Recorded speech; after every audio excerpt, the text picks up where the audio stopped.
ahead and I'm going to go ahead and call to order the December 19th Board of Waterworks Trustees meeting. We have a full agenda today, so we're just going to go ahead and get started and jump right in. The first item on our agenda today is our consent agenda. Is there anything, Ted, that you see that should be pulled out of that? Andrea, nothing that I would pull out unless someone has a question. Move the consent agenda. Do we have a Second? All right. Any additional discussion? No, the only thing I'll note is that the agenda says the next meeting is January 23rd of 2023. I'll see that it's 20. It's always hard to make the jump to 20. Thank you for that. All right. With that, then, all in favor of approving the consent agenda, say aye. Aye. Any opposed? Okay. Diane, did we get? I want to vote. I vote yes. Suspenseful. All right. We're gonna move into the second item of our agenda, which is the public comment period. And this space is reserved for an update on our regional governance work. And I know we will be talking a little bit about this further during our public hearing. And that is probably a space, the public hearing space best reserved for matters on that issue. But I know we do have a guest here with us that is interested in speaking on regionalization effort in general. And so I will offer, well, let me ask you this. Do we have any discussion here as a board that we want to share first? Or can I invite Jason Mum up to share a few words first? Okay.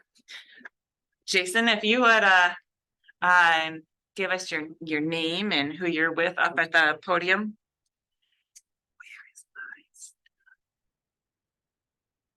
Good afternoon, Jason Mum with the firm FCS Group in Boulder, Colorado. I'm sorry, do I need to do that again? Okay. I appreciate the opportunity to talk with you for just a moment. I won't take much of your time, but I understand that you're here tonight to finalize this regionalization effort that you've been working on for a very long time. And I'm very proud that I was at least a small part of this effort. But I know that the work that you've done in the last few years has been extremely heavy lift and very difficult to get through. And you've persevered through it when so many communities that have similar discussions like this, they never make it that far. So what you've accomplished is truly remarkable. In our industry, the water industry, I was commenting to Ted and Amy earlier that you're going to be the role model for the industry for probably many years to come. And you should expect to get plenty of inquiries and phone calls from many of your peers who are looking at doing something similar to this, to see how it's done, to see how it's done right by a community of people who really got behind an idea and understood that there were benefits to be shared, and you did it. And so I congratulate you and thank you for giving me a minute to say that.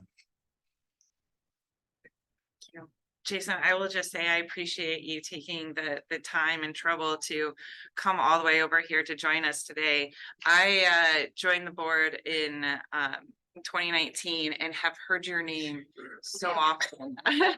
And the guidance that you have provided us all over this process. And I appreciate the opportunity to actually get to meet you in person.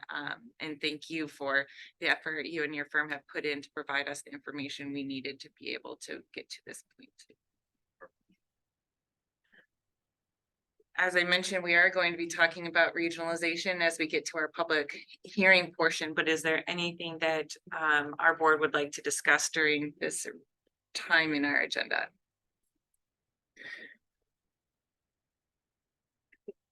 Bob Riley. It's now a time for some additional public comment. Sure. If you would just would like to come to our podium and Podium. name and address. Before. My name is Bob Riley. I live at 2910 Cayuga Point here in Des Moines. And what I'd like to do for about 2 minutes is to read 3 excerpts from a letter that I sent that's titled "My Second Tour as Chair of the Des Moines Waterworks." And it was dated December 24th, 2010. And the 3 sentences that I'd like to read from that letter are as follows. And there's a bunch of other stuff in here, but regionalizing all water utilities into one erases political boundaries and financial inequities. All metro area citizens would benefit if we had one utility serving all. Another sentence in the letter. Today, Des Moines Waterworks is a very good water utility. Forbes magazine states that Iowa's capital city ranked best on our list of US cities with the cleanest drinking water. At the same time, Des Moines ratepayers, the owners of the utility, have one of the lowest water utility rates in the country. The value of the water we drink, in my opinion, far exceeds what we pay. And the final sentence, the citizens of our region deserve the best. Regionalization of our water utilities would be a giant, essential step. The water we use will unite us. A couple of other comments. My congratulations to the board and to the suburbs who have signed on to this agreement. It's historic. My congratulations to the citizens of Central Iowa who can be proud of their water boards for working towards the best interests of all. And I reserve special praise for Ted and Sue, who were there at the beginning, and Scott Cirksina, who spent many a night in my basement trying to figure out how to make this thing work, and Graham for having the fortitude and persistence to see this thing through to the end. This proves that the common good and self-interest of everybody involved can be honored. I love these both and win-win accomplishments. Congratulations to one and all. Thank you. No problem. First meeting I had before I even sat on the table was you, and who was in that meeting in my office? You, EJ, and I think there was a third person. I don't remember who that was, but this was the topic. Yeah, that we talked about that, and there were a lot of hurdles to overcome between then and now, and it took a lot, like you just mentioned, it took a lot of people effort and compromise here and there, but we made it. And as you stated in 2010, it was the right place we needed to end. But getting there was difficult. It's a hard road, but we made it. And it took a lot of people. Thank you. Well, we started in 2002 with Third Whack. And so it's only been 21 years, but 3 things. No wine before it's time. Right. Thank you, Bob. Thank you, Bob. Is there anybody or anyone else that would like to speak during this time? Yes, I'm sure. absolutely.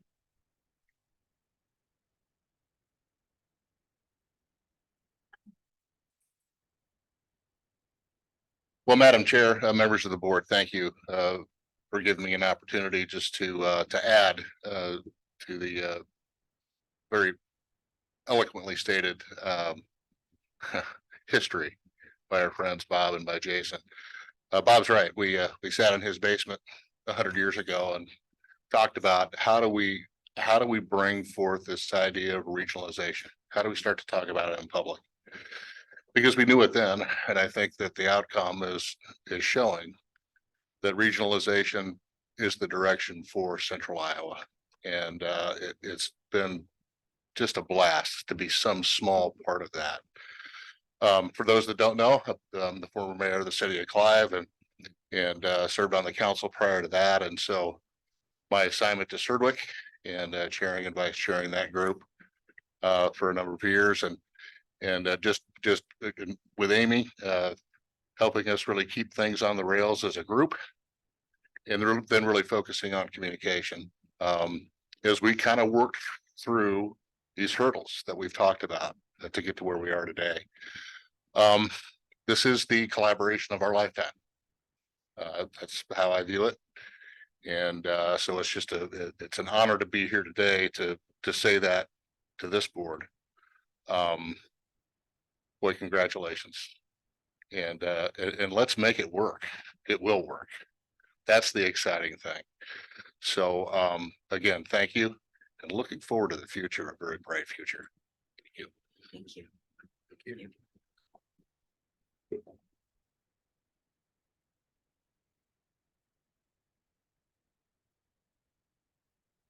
Anyone else here or online that would like to take a few minutes at this opportunity to speak on regional governance or other public comments?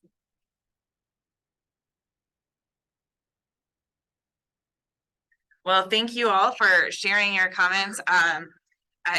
21 years, however you slice it, or sooner. I know that I have not been here for 21 years, and so much of this work happened before my time joining the board, and I've heard so many of your names and your contributions to this effort, and I am honored to be luck of the draw, the one sitting here as we got to this moment.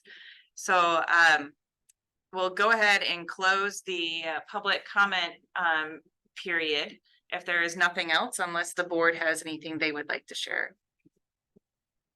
Andrea, I'm just curious, do we want to move the agenda around in light of the number of people that are here for that particular agenda item and move it up so they don't have to listen to us talk about building improvements? Or I'm just. It's Second. yeah, it's B.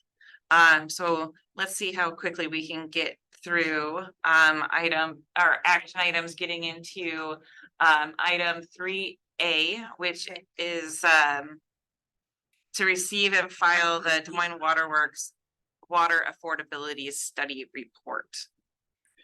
Andrea, I think this will be a fairly quick item because it was reviewed in some detail with the Finance and Audit Committee here earlier in December. But at the committee meeting, we shared that the water industry is aware that water rates are increasing much more quickly than the rate of inflation. And there's real concern about affordability of rates, especially for the lower income folks in our communities. And so one of our strategic priorities for this year was to evaluate the affordability of our rates.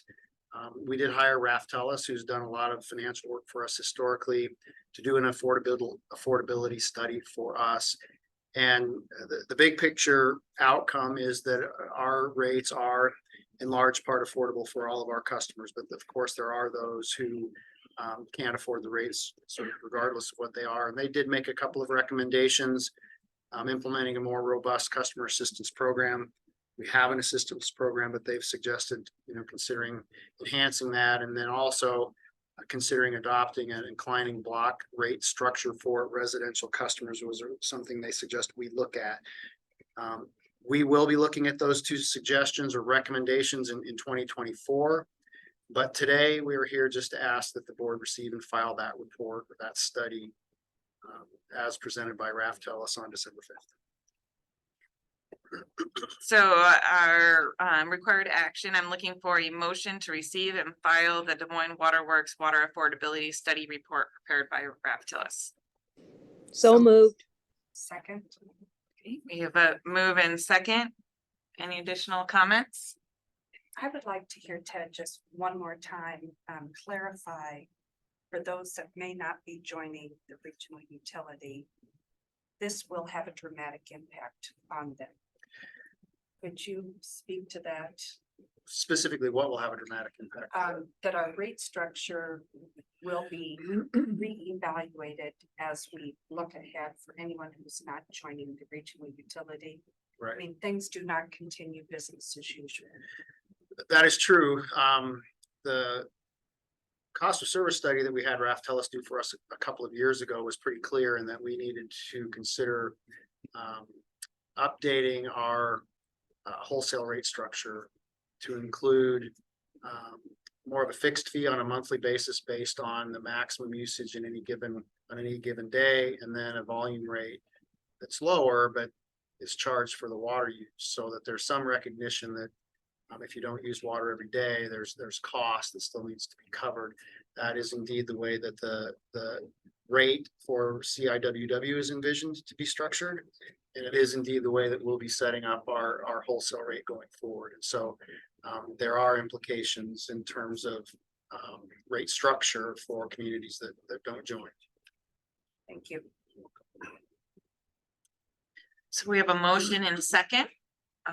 All in favor to receive and file, say aye. Aye. I, Any opposed? Great. So now the exciting one. A public hearing on Central Iowa Water Works asset transfers and final adoption of Central Iowa Water Works asset transfers and agreements. I'm gonna jump, sorry, go ahead. Rick, is it most appropriate to go through the background before we open the public hearing, or to go ahead and open it first?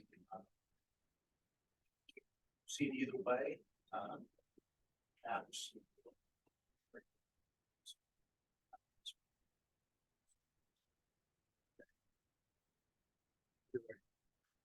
Open the public hearing. Yes, I will do that. I'll go ahead and open a public hearing to consider the proposed transfer of real estate by Des Moines Waterworks as provided under the agreement to create the Central Iowa Waterworks previously approved by the board. And, sorry. Well, by way of discussion, I would just like to share some of what is included in the memo for the purposes of folks who are here or online. Some background and history. Discussion of regional water production has been ongoing literally since 2007, when representatives from Des Moines Waterworks, Urbandale Water Utility, and West Des Moines Waterworks launched a study. A national consultant who's here with us today was hired, specializing in this kind of work. Meetings were held with representatives from communities across the metro through 2018 and 2019. Representatives from Des Moines Waterworks, Urbandale Water Utility, and West Des Moines Waterworks met through the pandemic years of 2020 and 2021 to develop the framework for a cooperative agreement for drinking water production in the metro. This board approved the Central Iowa Waterworks founding resolution in December of 2021, stating the board's desire to participate as a founding agency in CIWW, and subject to acceptable terms that would be developed in an agreement, and critical mass of participation among our partners across the metro. Throughout the last 2 years, 2022 and 2023, several drafts of proposed agreement have been distributed and revised and edited based on comments from all potential members, and the final version of that agreement was issued on November 22nd of this year and has been posted on our website and can be found there. There has been an invitation for public comment on this topic at every monthly board meeting since February of 2022. Presentations across the community, media coverage, 4 public information meetings in Des Moines, as well as in West Des Moines and Urbandale. Both the city council of the city of Des Moines and the Polk County Board of Supervisors have passed resolutions of support for creation of Central Iowa Waterworks.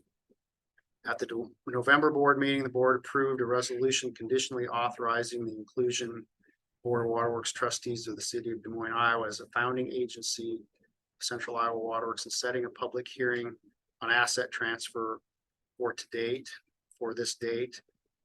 This resolution authorized the inclusion of Des Moines Waterworks as founding agency in the final draft of the agreement.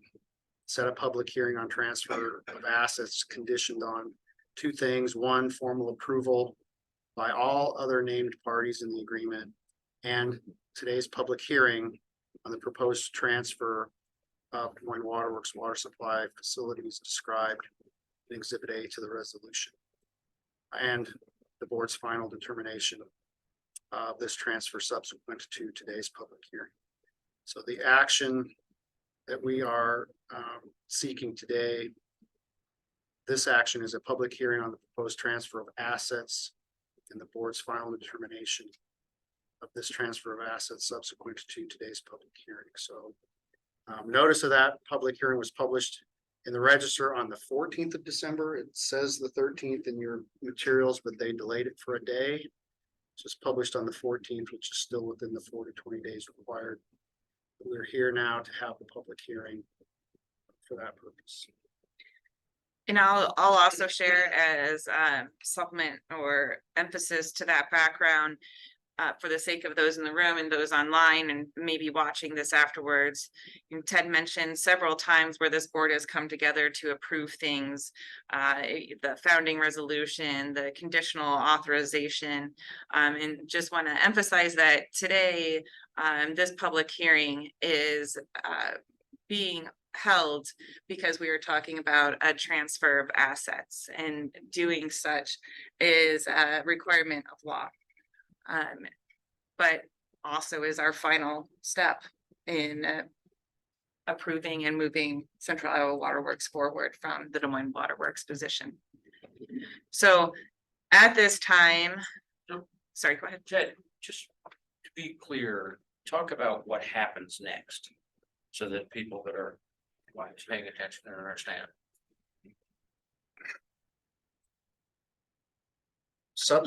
Previous to this meeting today, we've had 4 communities who have approved the agreement. Polk City, Urbandale, Norwalk, and Johnston. We will approve the agreement, and then after all the other communities have approved the agreement, Central Iowa Waterworks will exist. After Central Iowa comes into existence, the communities will have to seat the board of Central Iowa Waterworks. Each entity will nominate their representative.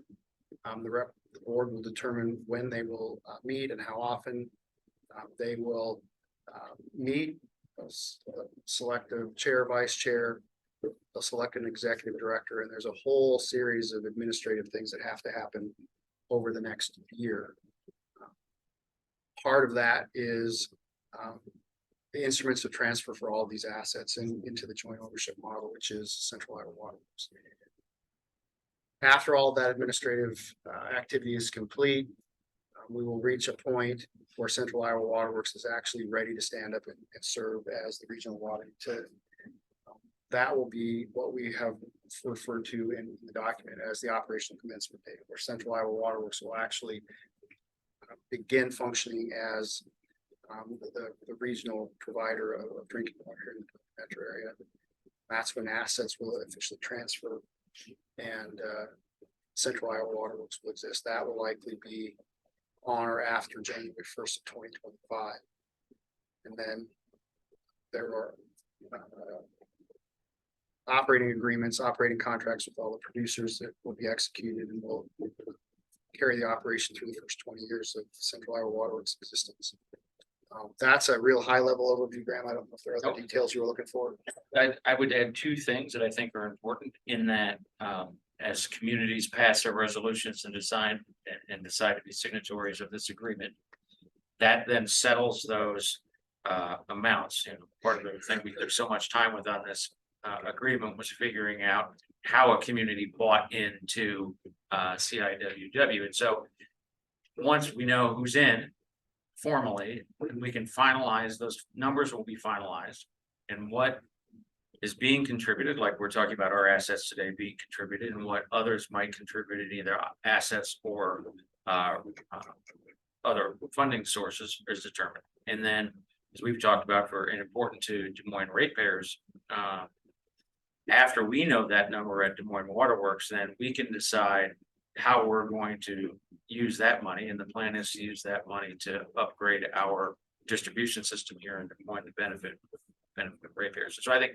that's an important piece for whatever community you live in, to know that that number is going to be set, and each of those communities decides how they're going to fund their portion. The second thing that we've talked about at this board, and as CIWW, the board members of CIWW get seated, there's gonna, other than financial pieces, there's gonna be at that moment where we decide how decisions are made. And how CIWW is gonna want to evaluate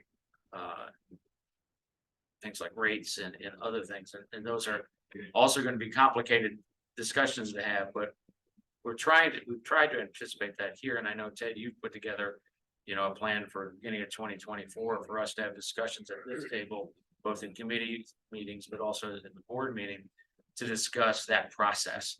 You know, how the staff here at Des Moines Waterworks brings things to this board, and how those things then are brought to the CIWW board for approval. And I guess what I'm saying is, we don't have all that figured out yet, but we have a process to figure those things out, and it will be very important for those members of CIWW to sit down and work through those initial phases of how they're going to govern, and then how we're going to work with them. So I think I just want to put all that out there. So to remind us of how much work we still have to do here, Right. but that we also have with our new partners at CIWW. It's important to note, Graham, that the signing the agreement is the beginning, not the end. And it only took us 20 some years to get to the beginning, so hopefully the next phase doesn't take It so. will go faster. So with that, is there anyone in the room who wishes to comment in this public hearing?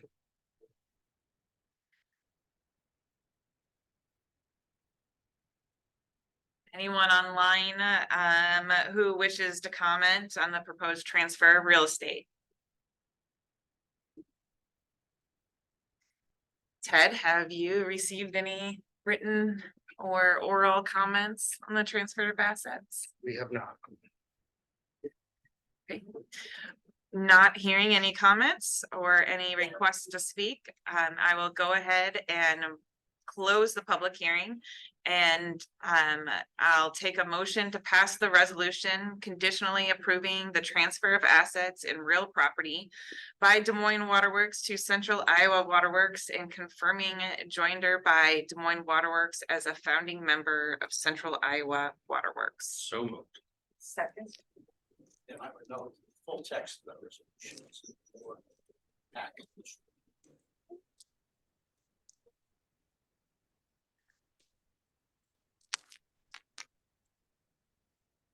No, the vote to come out of a closed meeting, maybe. We do not. So We just have to vote. let's go ahead at this time. All in favor? Aye. Any opposed? The motion passes. Congratulations, everyone.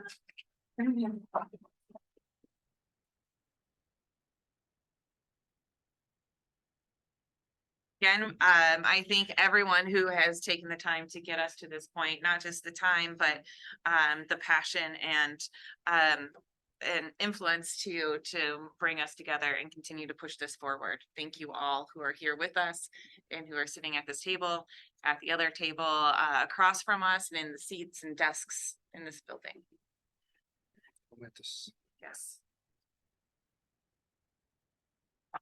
Now, just as exciting, we'll move on to item 3C, the acceptance of LP Moon Pumping Station pump number 8. And people can feel free to. Yes, leave. absolutely. Feel free to leave. Do not feel obligated to stay. You- Other important business to do though, so Mhm. feel free. Andrea, the LP Moon pump number 8 was a project that the board awarded in November of 2021 to Waldinger. We actually had a lot of supply chain challenges with this project. It took some time to get completed. Thank you all for coming. Yes, thank you. Thank you. The purpose of this project was to install basically a backup pump. We were to the point where all of the pumps that were in the facility were needed for day-to-day operation during the summertime, and we wanted to have a backup in case of a failure. There were 5 change orders for various things that are listed there. They're all fairly small change orders. And the final cost of the project is listed there, $135,000.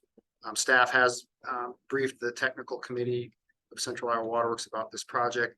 There's no fiscal implications for Des Moines Waterworks because we have an agreement with the participants at LP Moon to pay the full cost. So no financial impact, but we would ask that the board accept the project completed by Walden. So I need a motion to accept the LP Moon Pumping Station, pump number 8 project completed by the Waldinger Corporation in the amount of $135,087. So. Second. All in favor? Aye. Okay, moving on to item 3D, environmental review of aquifer storage and recovery well. Andrea, at the December meeting, Got a public hearing, right? this is a public hearing. Public Yes. hearing. Yep. This is a public hearing. Do you want to give background? You want me to go ahead and open it? Rick, what's appropriate there? Should we open the meeting? Open the. Okay. All right, well, I'll go ahead and open the public meeting for the environmental review of aquifer storage and recovery well, ASR well. And begin with some background information from Ted. Andrea, it was a year ago that the board authorized us to hire a consultant to design the 2023 aquifer storage and recovery well project. Strand and Associates will serve as the engineer on the project. Our intent is to fund this project through SRF funding, and as part of the SRF loan application process, the DNR performs an environmental review of the project. And once the environmental review is complete, the borrower, which is us, is required to have a public hearing to inform the public of the project's impacts on the environment. DNR has completed their environmental review for this ASR project and has determined that there will be no significant impact to the environment, but we, as part of our obligation, need to share the findings of that. And Lindsay, who you all know, is joined here today by Taylor Hopper from Strand, who is going to share with us the outcome of that environmental review for the benefit of the public.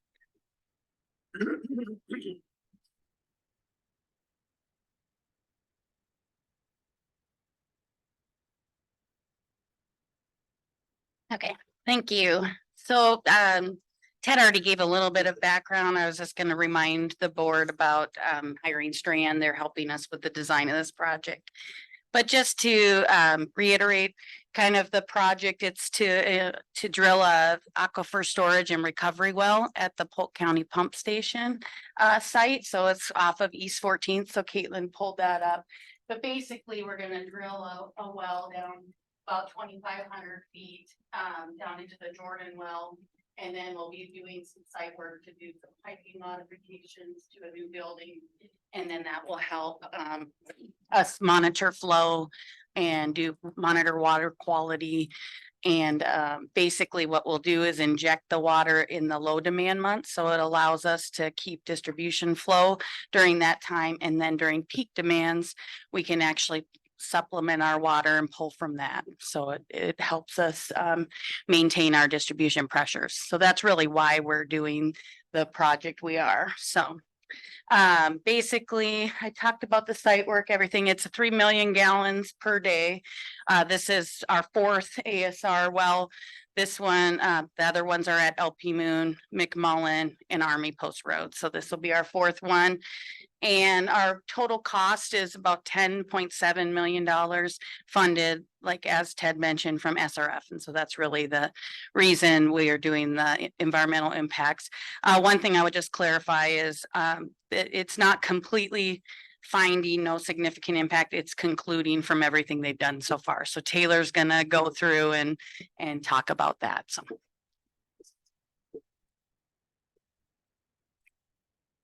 So SRF, State Revolving Fund, they've coordinated with a lot of other organizations to assess the environmental impacts, including other parts of the Iowa DNR, U.S. Army Corps of Engineers, U.S. Fish and Wildlife Service, State Historical Society of Iowa, and also some Native American tribes. And I have not received any comments so far that have adverse comments, they call them, that say there is a problem with this project or anything like that.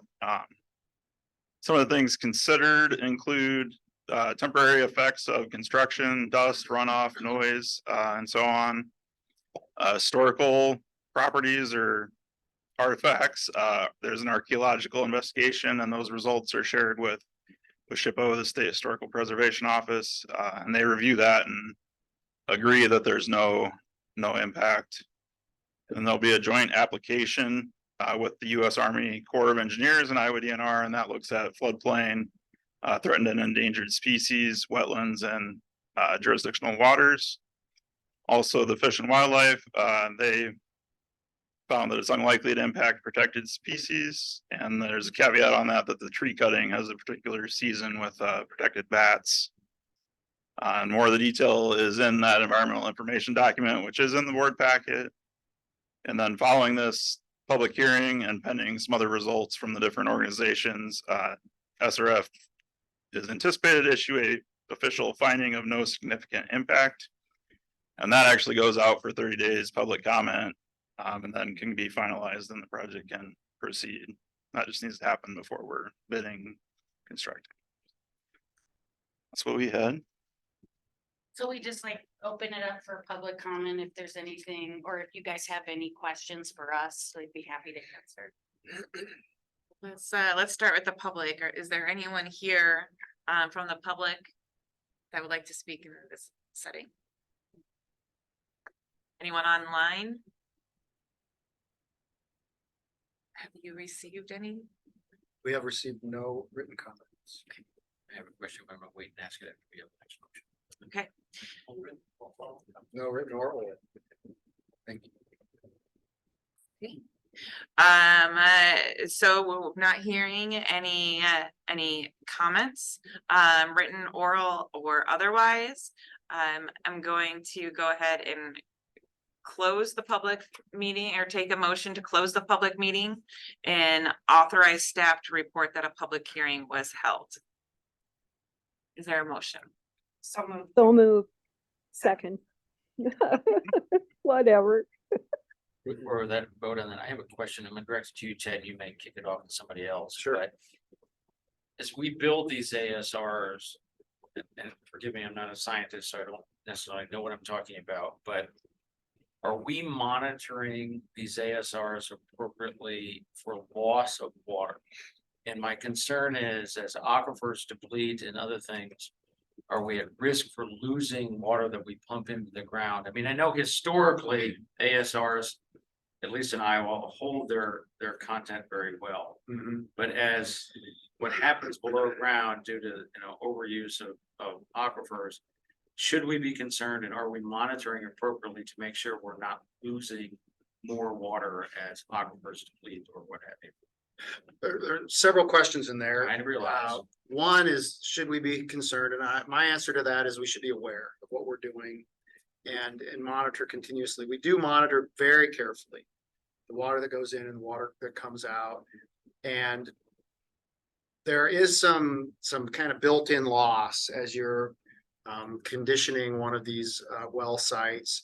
There's a certain amount of water that you're going to leave in there through the normal injection and recovery cycles for those initial cycles. And then once you get to, you can get the site condition, or there's probably a word that I'm not saying right, but once you get a few cycles under your belt and you're putting water in annually, kind of seasonally, we monitor very carefully and we get a pretty high percentage of the water back.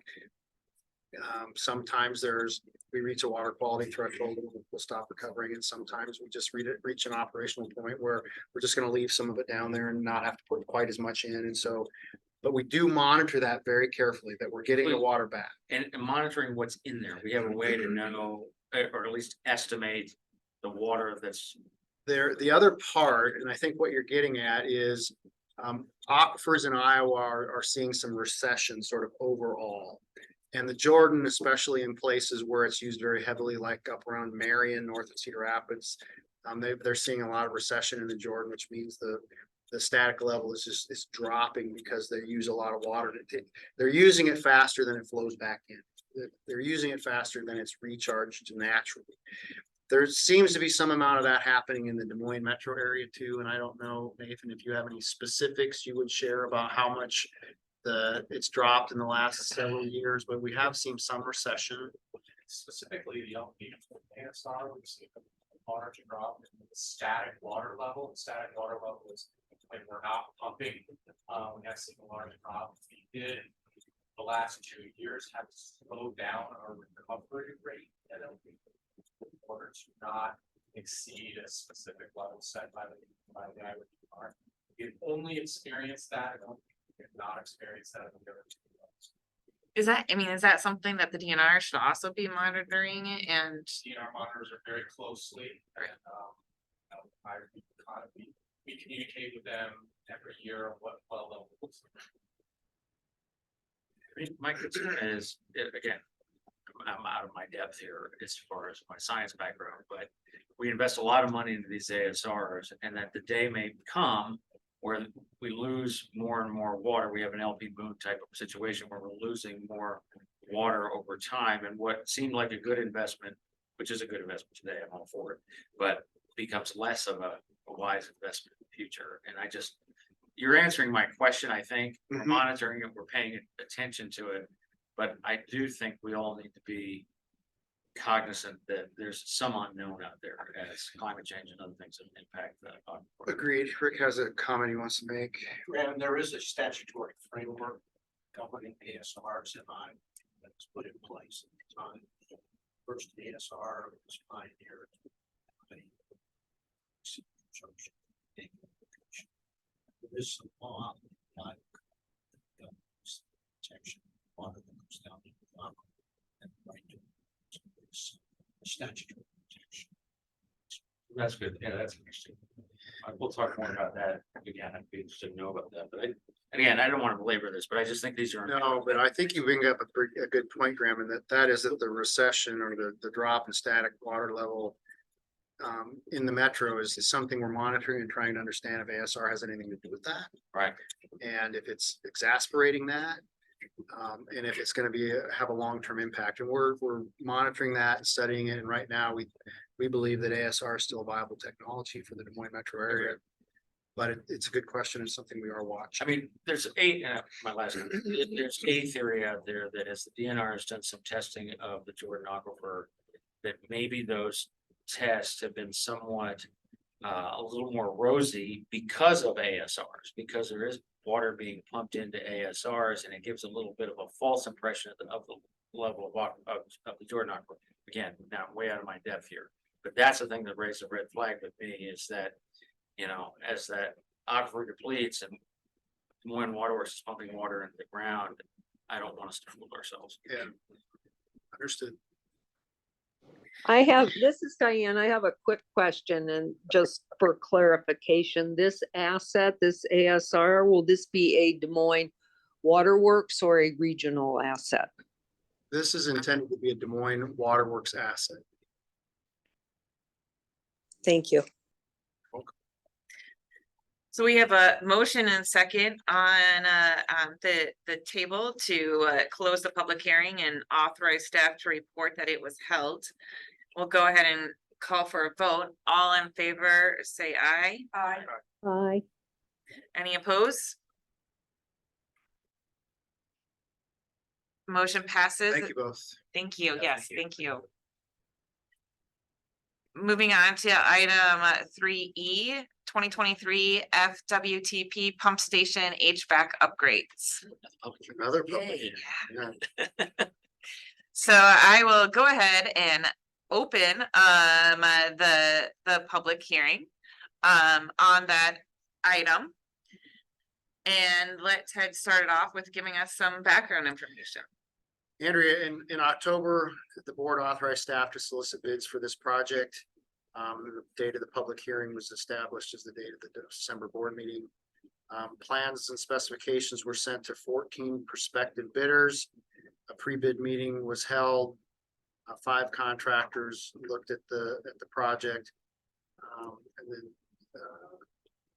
ultimately we received 1 bid for the project on the 5th of December. That bid was from Corn States Metal Fabricators for just over $1 million. The engineer's estimate for the project was $1.1 million. So we feel that the one bid we received is a good bid and a viable bid. Staff has briefed the Central Iowa Waterworks Technical Committee on the project, the bids, the results. Has gotten their support on moving forward with the project, and we would recommend that the board award the project to Corn States. Is there anyone here that would like to comment at this time? Anyone online? Ted, have we received any written comments? No written or oral comments have been received. Okay. Then I will go ahead and close the public hearing and take a motion on my screen has gone black. Thank you. Take a motion for adoption of the form of contract plans and specifications and estimated cost. So Second. And can we have an analysis? No, Take a let's vote go ahead and first. vote on that. All in favor, to pass the motion as stated, say aye. Aye. Aye. Any opposed? Okay, and now let's analyze those bids. You know, I think I did that out of turn, Andrea, so I went through it all. We had the one bid. If there are questions, I'd be happy to answer them. Yeah. she's got it. Yep. Oh, and she's- Well, I think it's just this one item. Mike, you wanna, or somebody, just bring it over here. We'll just have it here. Thank you.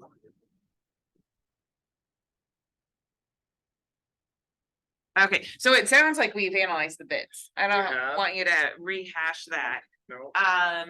Well, having done so, do we have any additional comments from the, thank you, from the board? If not, then am I looking for a motion to award the 2023 FWTP pump station HVAC upgrades contract in the amount of $1,047,000 to Corn States Metal Fabricators, Inc. and authorize the chairperson and CEO and general manager to execute the contract. So Second. Right? Any additional comments? All in favor, say aye. Aye. Any opposed? Great, thank you. Goodness, how many more public hearings do we have? Couple. Good, good. I get to keep practicing until we get it right. Item 3F is the 2024 filter media replacement floor drive water treatment plan. This is also a public hearing, so we'll go ahead and get right to it and open the public hearing regarding the form of contract, plan, specification, and estimated costs. We have received no written or oral comments on this project. Any here in with us today that would like to speak on it? Anyone online? Not hearing any comments or seeing anyone in the room, we'll go ahead and close the public hearing. And I'm looking for a motion to approve the form of contract plans and specifications and estimated cost. so Second. All in favor? Aye. Any opposed? Ted, can we have an analysis of the bids we received? Absolutely.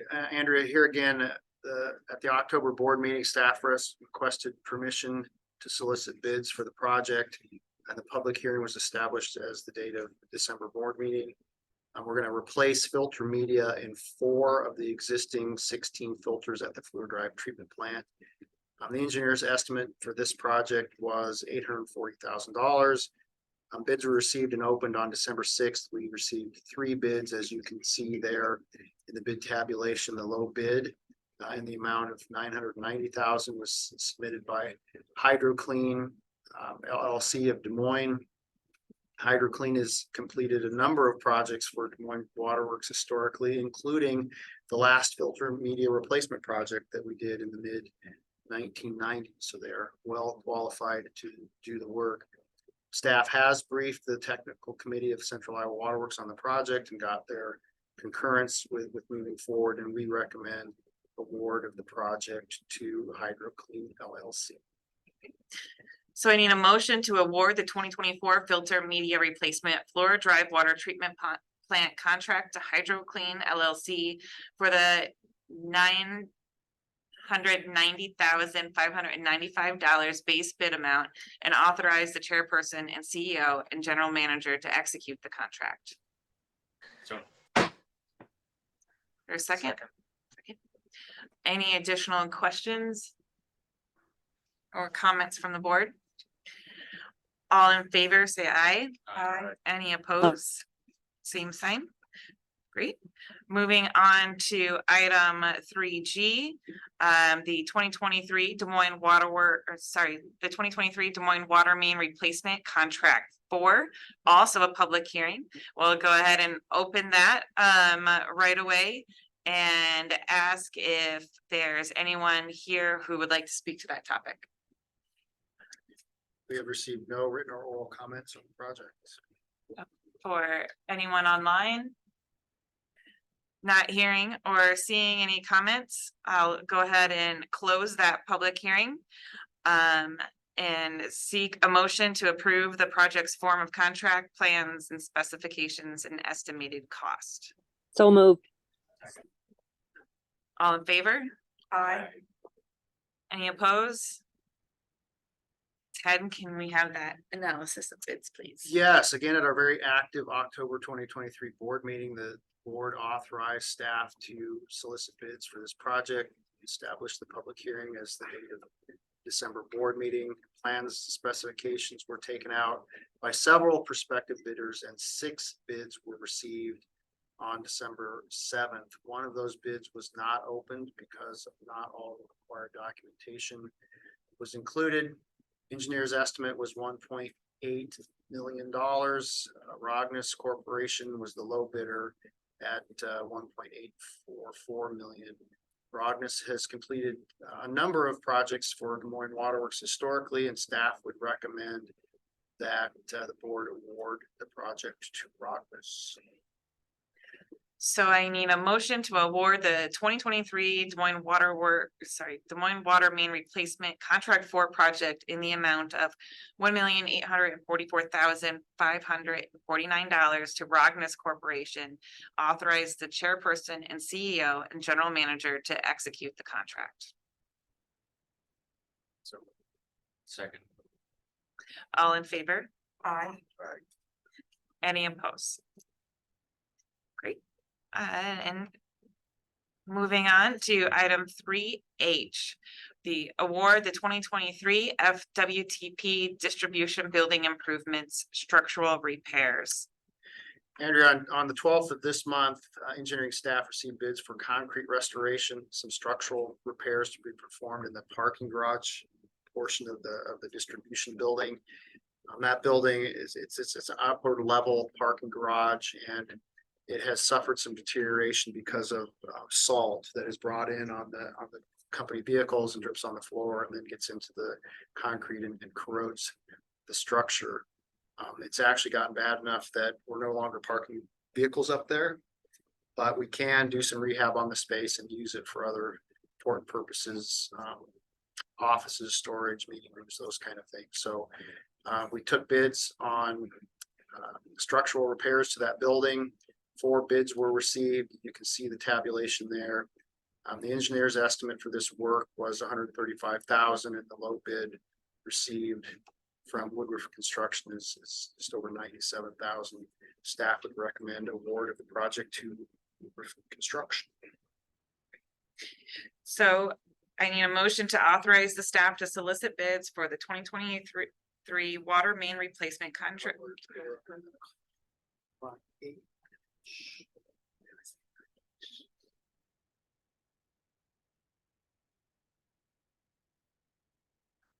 Sorry, I cannot do technology. I think we're on Christmas break. We're done. We passed the public hearing for regionalization, and You're good. just over. Okay, there we go. Motion to award, we've got our we need a motion to award the 2023 FWTP distribution building improvements structural repairs to Woodruff Construction, Inc. in the amount of $96,727. And the chairperson and the CEO and general manager to execute the contract. So, second. Ted, just one question. This low bid is significantly lower than the others. We've worked with this company before and I'm confident that they're. We have and we are. We've had a lot of work with Woodruff and we're confident that they will complete the trade. We pause for a moment. We might have a conflict of numbers. The number in the required action was different, what's higher than that amount, so. Let us confirm.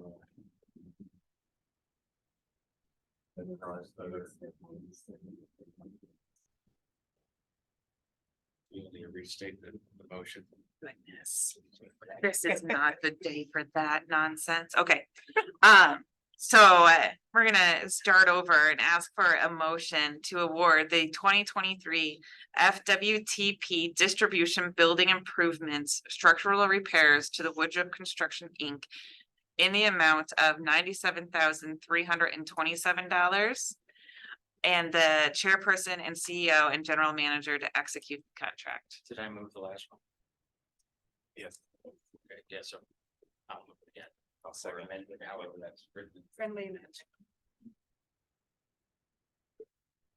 Okay, are we good with what needs to happen there? We've got a motion and a second. Any additional comments after that friendly amendment? All in favor? Aye. Great, motion carries.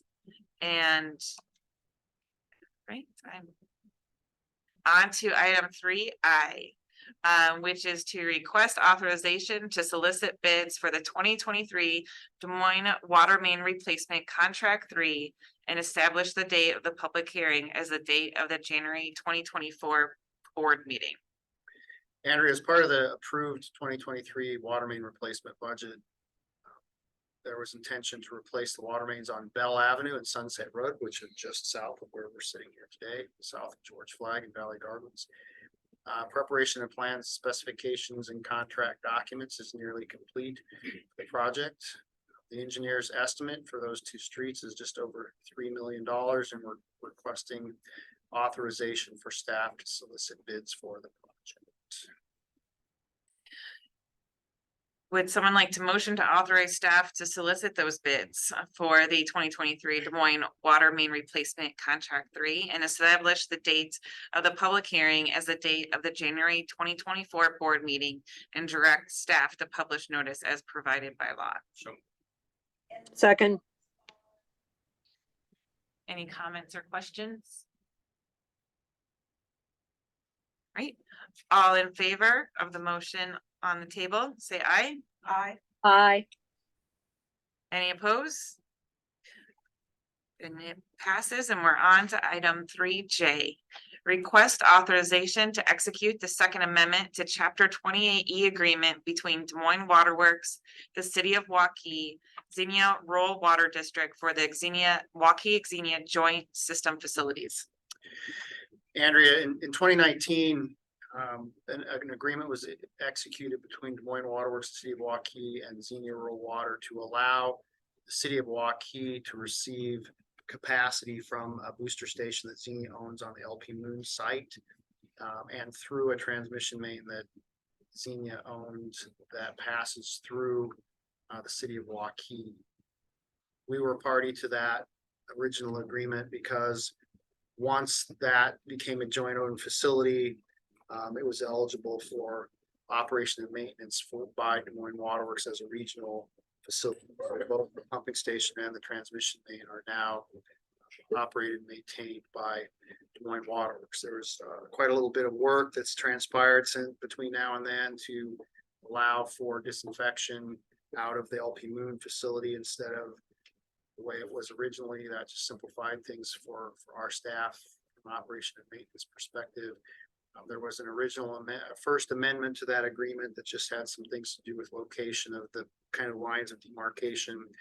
But now we're here requesting permission to execute this second amendment to the agreement so that Waukee can garner even more capacity from that booster station and that transmission line, going from 0.4 million gallons a day up to 0.864 million gallons a day, which is really helpful for both entities because Xenia has capacity that they don't use and Waukee needs the capacity. So we have had conversations, our staff has had conversations with the Central Iowa Waterworks Technical Committee about this project because that is technically a regional facility now.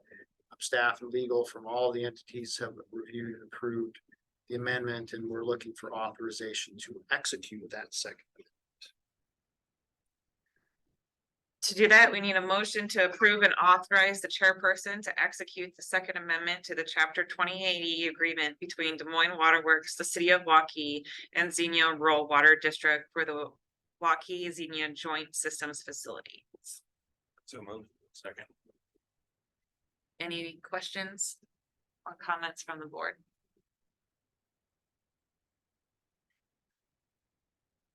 With no comments, I'll take a vote. All in favor, say aye. Aye. Any opposed? Moving on to item 3K, which is the request authorization to reimburse the city of Des Moines for water main relocations for the 16th Street area reconstruction and trail connection project. Andrea, as part of that project, Des Moines Waterworks will need to complete some water main relocations due to conflicts with the grade of the street changing and with the proposed sanitary and storm sewers. City of Des Moines is going to include that work in their project, and based on the unit prices bid for the estimated quantities, we anticipate a project cost of about $532,000. The city has already bid and awarded the project, and today we're just seeking authorization from the board to reimburse the city of Des Moines for that work, which will be completed as part of their construction project.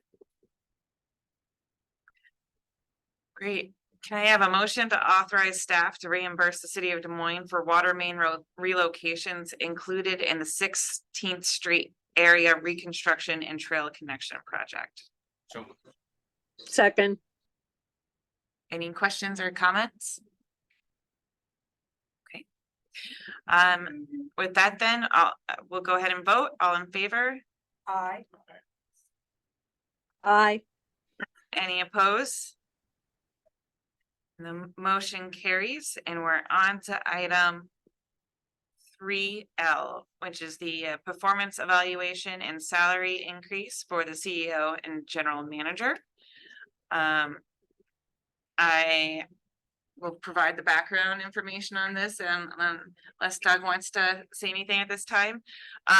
We, as part of the employment agreement, there's an annual performance evaluation being conducted by the board, and that has been completed and reviewed by myself and the vice chair. And so at this time, we're looking for a motion to authorize the board chair or vice. So let me back up and say, in addition to the CEO's employment agreement that provides for an annual salary increase effective each January 1st in an amount equal to the average percentage increase of all bargaining unit employees for the corresponding year.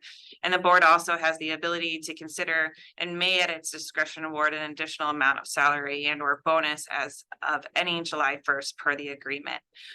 So following our evaluation of the CEO, that I am recommending crediting the CEO with 5 additional days of leave in 2024 in recognition of the extraordinary effort that we all heard of today over his past 4 years as tenure as the CEO here to create the framework that brought CIWW to life.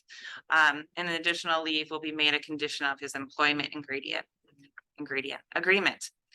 So I need a motion to authorize the board chair, board chair or vice chair to execute an amendment to the CEO's employment agreement to add those additional 5 days of paid time off. before you get the motion, I want to make sure I understand it. Is it a one-time 5 Yes. days Yes. in 2024? It's not adding 5 years going. or 5 Correct. days Correct. going. Correct. Thank you. Then so. Do I have a second? Second. If there are any discussion, we will need to go into a closed session. So I will ask at this time if there is discussion that we would like to go into that closed session. I don't have any need for a closed session. I have a couple things I'd like to say, but I'm not. By any means. A closed session would apply only to an evaluation of professional competency. Yep. Of Ted, where necessary to prevent needless injury to Right. him, and if he requests a session. I believe Ted has requested a closed session if there's to be any candid evaluation of that kind. My comments, and I'll do this, and you can stop me if I do anything wrong here, but I don't think so. You know, I think employee reviews like this are backwards looking, and I think what I'd like to focus on is forward looking. And I think that, you know, to do that, we look back at the challenges, especially the challenges that were faced by Des Moines Waterworks in 2023. I mean, it was a busy and complicated and sometimes difficult year. And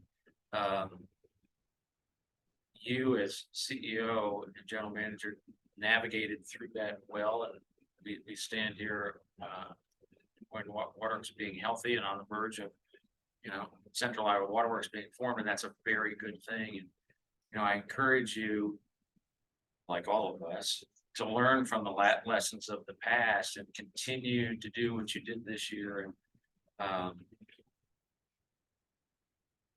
try to continue to look forward and anticipate problems as best we can. I mean, none of us are always good at anticipating problems, but you know, trying to do that. I think specifically I'm thinking of our employee relations, which in times this year were a little difficult. And I think, again, because a lot of us sat around the table, employees, you, Ted, other staff members, board members, we work and are continuing to work through those problems. And that is, again, anticipating what's next. And you and Andrew and I and others have discussed that need to continue to have those conversations and understand what everybody's thinking and what's bothering them. And I think that, you know, as you look forward to what's going to happen in 2024, it could very well be just as challenging a year as 2023 in many ways. But if you continue to do what you did this year, Ted, and that is get up every morning and willingly accept the challenge of this job, and at times recognize when a mistake is made and the mistake is yours, and own it, which you've done time and again. I think, you know, 2024 will be every bit as successful as 2023. I think that's a solid advice for everybody to take home as we go into 2024, of that we can all look towards the future on things that are to come, and especially a very exciting 2024 and all that is to come. And so thank you, Ted, for your work. And we have a motion and a second for that's on the table, and we'll go ahead and take a vote at this time. Aye. Aye. Aye. Any opposed? Thank you. Right, motion passes, and we'll move into our information items. The first information item are board committee reports, finance and audit committee. Yeah, so we had our December meeting on the 5th. We talked about rate affordability study, which we covered briefly, some of the highlights regarding the increased cost of service relative to inflation. You know, there's probably some of that bought into the expansions regarding our increasing population, the need for capital expenditures to do that, but it is something that we're all highlighting as is a growing cost, and And so Reptel's had us thinking about how we make sure our service is affordable. We did talk a little bit about that declining block rate. I do think as we look forward as a board, that could be an important tool in terms of how we can better mitigate the price difference or incentivize the price differences between necessary water usage and discretionary water usage. And so I think I got to learn a little bit more about it. I know we'll be talking more about it, so we don't have to get into the numbers today, but it was a really good report. Thank you for the team and Amy for everyone putting it together. Planning committee. I came unprepared. I forgot that I was a member of there. And I'm trying to pull up my notes. Maybe Ted, you could give us a summary for me.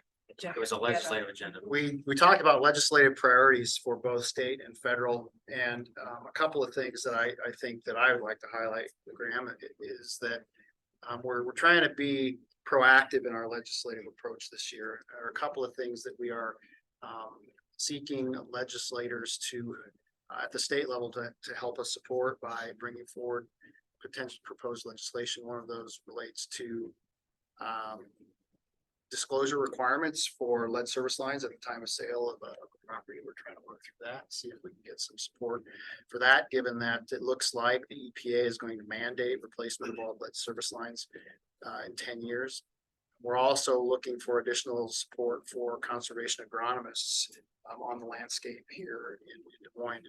Our continuing efforts to impact water quality conservation implementation in the state of Iowa.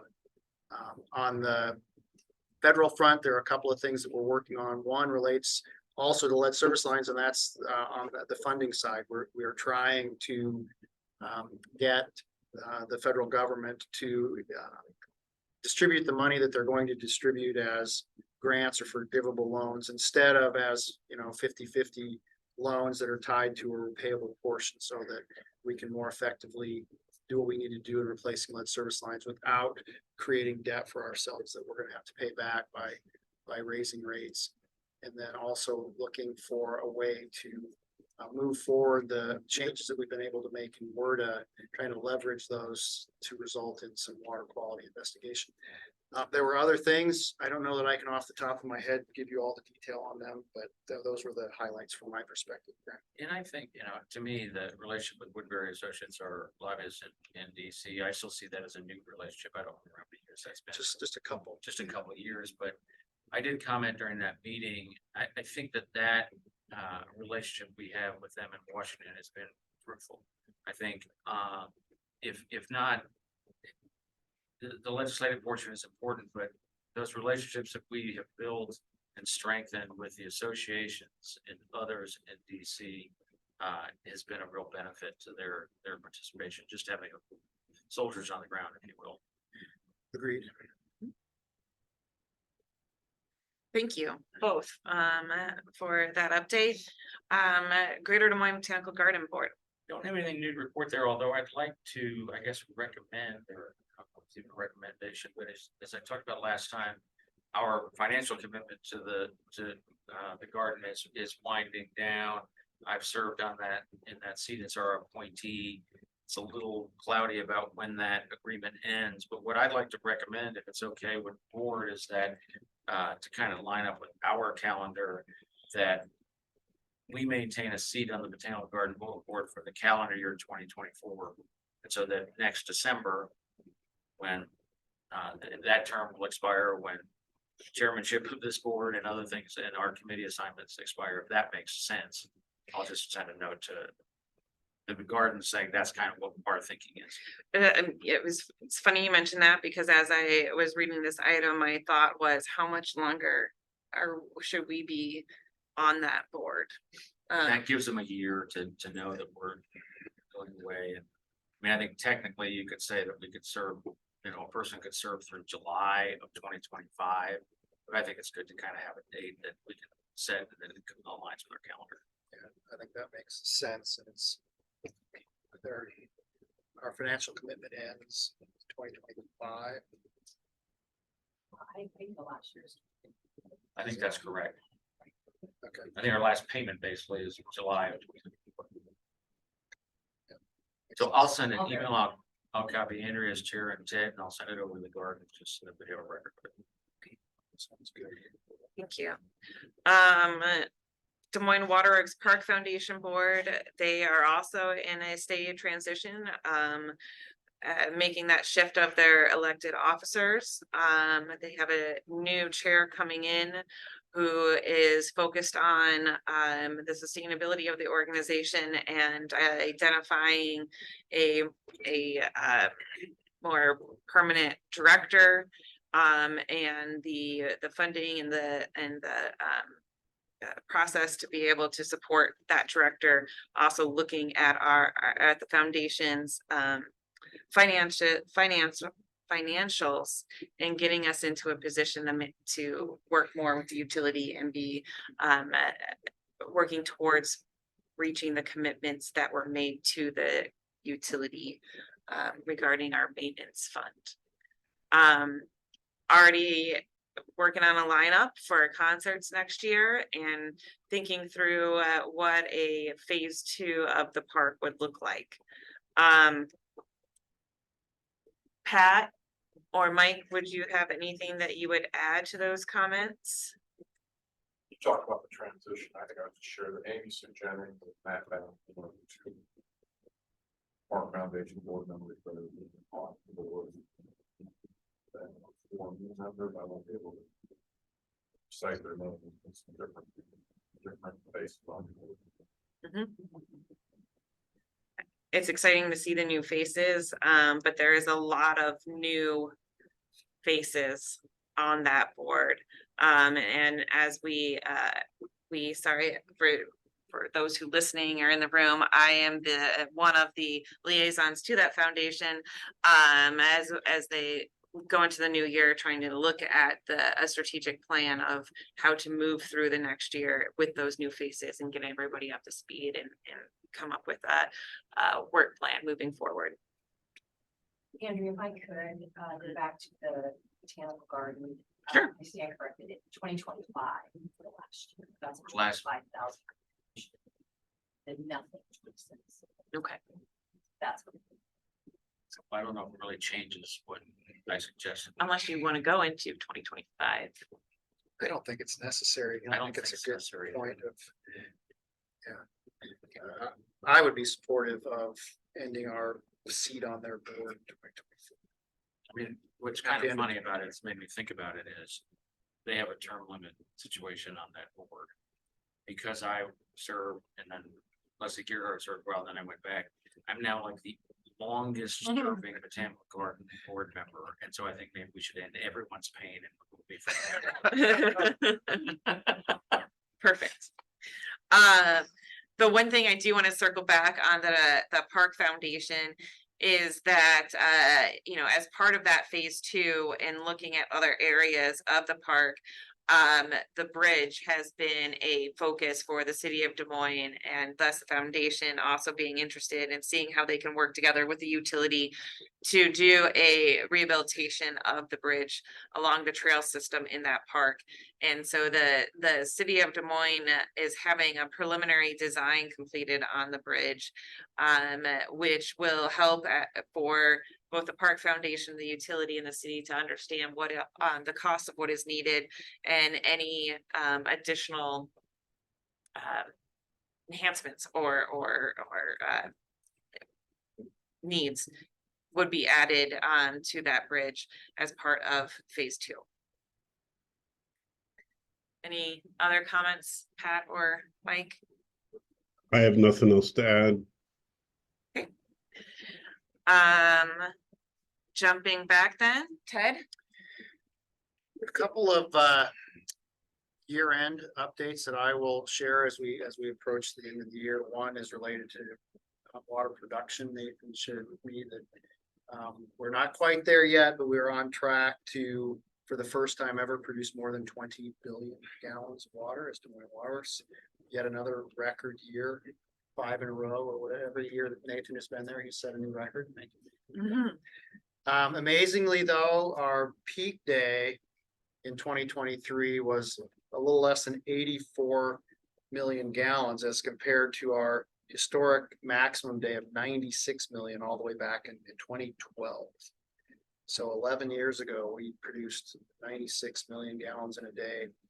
This year, we're going to produce a lot of water, but that peak isn't as high, which, a couple of things that tells us. One, the metro is growing, the average day water demand is growing, but we're able to manage the peaks a little bit, which is really helpful from a total system capacity perspective. So congratulations to Nathan and his whole team for the work that they do every year.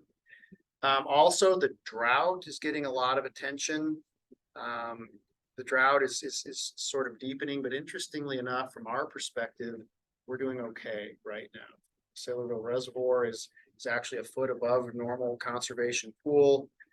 Flow in the Des Moines River is not strong, but it's adequate.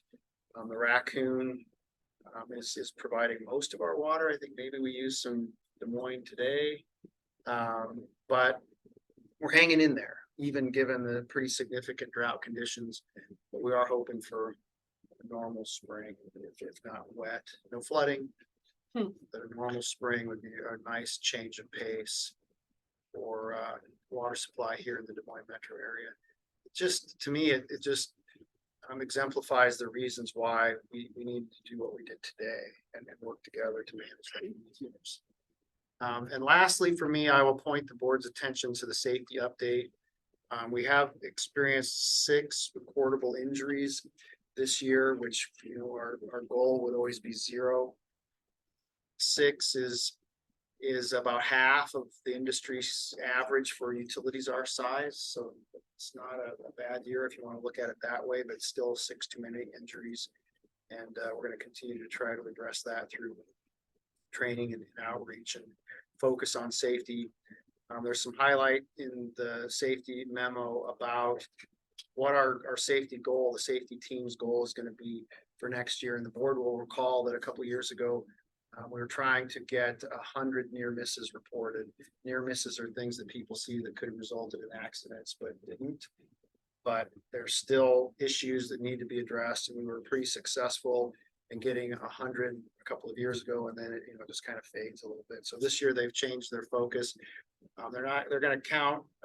They're going to look at leading measures. So they're going to count, in addition to near misses, are going to count job site observations and static inspections, which are things that people can proactively do. They don't have to see something wrong and be able to report on it. But we're going to track those and incent those and try to collect 200 of those. Is that correct, Kyle? In 2024 as a way to maintain focus in a little different way, but continue to get people to think about safety. So that does require folks to report it, though. It does. And you said that you have incentivized it before in the past to get people to take the time to report it. Yeah, and incentivize might not be the right word, but we're encouraging, I guess might be a better word, encouraging folks to take the time to do those things. And the thought was that a near miss, you have to see something that's wrong in order to report it. Whereas a job site observation or a static inspection is something that you can just decide, hey, I'm going to go do one of those today, and it will add to the count. It will help us meet our goal. You don't have to wait until you see something that was wrong to report it. So we're trying to be more proactive instead of reactive. Right. It's interesting to think, though, that and incentivizing people to report near misses may open Pandora's box, right, of getting everybody to point to everything. But then it also is triggering in their brain all of the things that are potentially hazardous or could be an accident. So I don't know if it's helpful to go down that road or not. But it has that extra benefit of kind of doing a subliminal training. Well, yeah, and in our experience, it hasn't led to people reporting everything and anything. And incent was probably the wrong word. I think we've encouraged and we've created a little friendly competition between departments and reported out. Departments reported the most near misses and just tried to meet that goal as a way of ensuring that people are thinking about safety and reporting things that could result in an injury the next time. this is just a little bit of a different approach. Safety kind of has to be new all the time. It has to be fresh. Right. And I think that this was a good idea. And I hope that we can, if every employee did one inspection, we would make the goal. Which doesn't seem like a very reach goal, but it's not always easy to get everybody thinking about safety. Right. So we're hopeful that this will be a way to get everyone to think a little bit about safety here. Great. So with that, Before we adjourn, yes. I have a technical item on the contract status spreadsheet in the board materials.